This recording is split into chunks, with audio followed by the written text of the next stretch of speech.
पिछले भाग में देखा था कि राजा रानी से मिलने जाता है तो अपने मित्र के चतुराई के बारे में बताता है।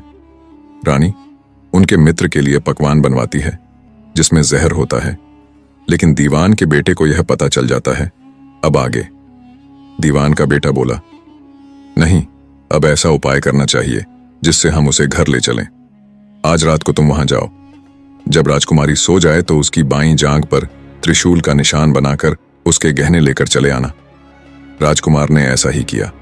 उसके आने पर दीवान का बेटा उसे साथ ले योगी का भेष बना मरघट में जा बैठा और राजकुमार से कहा कि तुम ये गहने लेकर बाजार में बेच आओ। कोई पकड़े तो कह देना कि मेरे गुरु के पास चलो और उसे यहां ले आना। राजकुमार गहने लेकर शहर गया और महल के पास एक सुनार को उन्हें दिखाया। देखते ही सुनार ने उन्हें पहचान लिया और कोतवाल के पास ले गया। कोतवाल ने पूछा तो उसने कह दिया कि ये मेरे गुरु ने मुझे दिए हैं। गुरु को भी पकड़ लिया गया। सब राजा के सामने पहुंचे। राजा ने पूछा, योगी महाराज, ये गहने आपको कहां से मिले?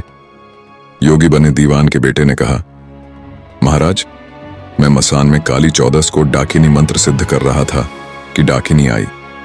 मैंने उसके गहने उतार लिए और उसकी बाईं जांघ में त्रिशूल का निशान बना दिया। इतना सुनकर राजा महल में गया और उसने रानी से कहा कि पद्मावती की बाईं जांघ पर देखो कि त्रिशूल का निशान तो नहीं है। रानी ने देखा तो सही में निशान था। राजा को बड़ा दुख हुआ।